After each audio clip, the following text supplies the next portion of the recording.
His name was Sonny, but everyone called him the Shadow because no one knew where he came from or who his parents were. He grew up in an orphanage and had no living relatives. He always felt different from the other kids, and when he turned 18, he left the institution and moved to the big city. Sonny was smart, strong, and brave. He was also very handsome, tall, and athletic. So it wasn't hard for him to get a job as a bouncer at a popular night spot owned by a wealthy businessman named Frank. The pay was good, and the work wasn't too bad. But soon, Sonny began to notice some strange things going on around him. The club was always packed with powerful and influential people, men with expensive suits and flashy jewelry. And Sonny often saw them counting large amounts of money. They would also meet with mysterious strangers in dark corners and exchange briefcases full of cash. Then they would all leave together in luxurious cars. One night, Sonny noticed a man being brought into the club by 2 bodyguards. He looked scared and was begging for mercy, but no one paid any attention to him. Instead, they threw him into a black briefcase like a sack of potatoes and carried him inside. Curiosity got the better of Sonny, so he followed them. He peeked through a crack in the door and saw a group of men sitting around a table. The leader was a scary-looking guy with a scar across his face. They were counting stacks of money when one of the bodyguards opened the briefcase and took out the man. It was then that Sonny realized what was really going on. This was no ordinary nightclub. This was a front for a dangerous criminal organization. Terrified, Sonny ran away, but he couldn't shake off the feeling that he had stumbled onto something big. He decided to tell his boss, Frank, what he had seen. Maybe together, they could find a way out of this mess. The next day, Sonny told Frank everything he knew about the secret organization. At first, Frank was skeptical, but then he became pale as a ghost. "I knew it," he whispered. "I knew something was wrong."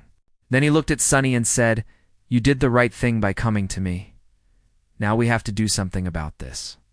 Frank called a meeting with all the employees, including the chef and the bartender. "I'm sorry to say this, but none of you are safe," Frank announced. "We need to leave this city as soon as possible." Everyone started talking at once, arguing and trying to figure out what they should do. But Sonny raised his hand for silence. "We can't just run away," he said. "They'll find us and kill us." "What do you suggest we do?" someone asked. "We're just a bunch of waiters and cleaners. We don't know any cops or politicians." Sonny thought for a moment. "I have a friend who might be able to help us," he said finally. "He knows how to take care of people who cause trouble." Everyone stared at him in disbelief. "Are you crazy?" one of them asked. "Do you think this is a movie? We can't hire a killer. It's not a joke," Sonny insisted. "And if you don't believe me, just wait and see." Sonny left the club and went to look for his friend. His name was Sal, and he lived in a small apartment above a pizza shop. When Sonny knocked on the door, Sal opened it and looked at him suspiciously. "What do you want?" he asked. "I need your help," Sonny said. "Something dangerous is going on at the club, and I think you can help us." Sal still looked suspicious, but he finally let Sonny in. As soon as the door closed behind him, Sonny explained everything that had happened. "I need you to get rid of those men," he said. "They're dangerous, and I'm afraid they'll hurt someone."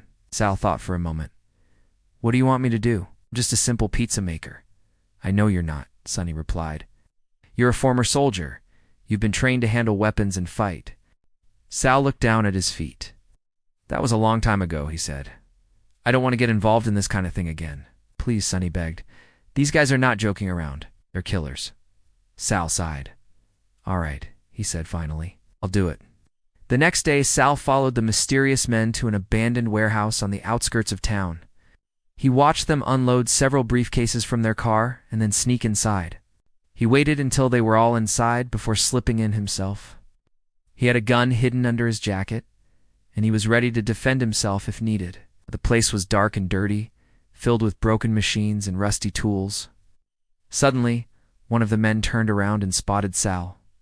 "Who are you?" he yelled. "How did you get in here?" "I'm not here to cause any trouble," Sal replied calmly. "I just wanted to take a look around." "Get out of here before I call the cops," the man threatened. But Sal didn't move. "I'm not afraid of you," he said.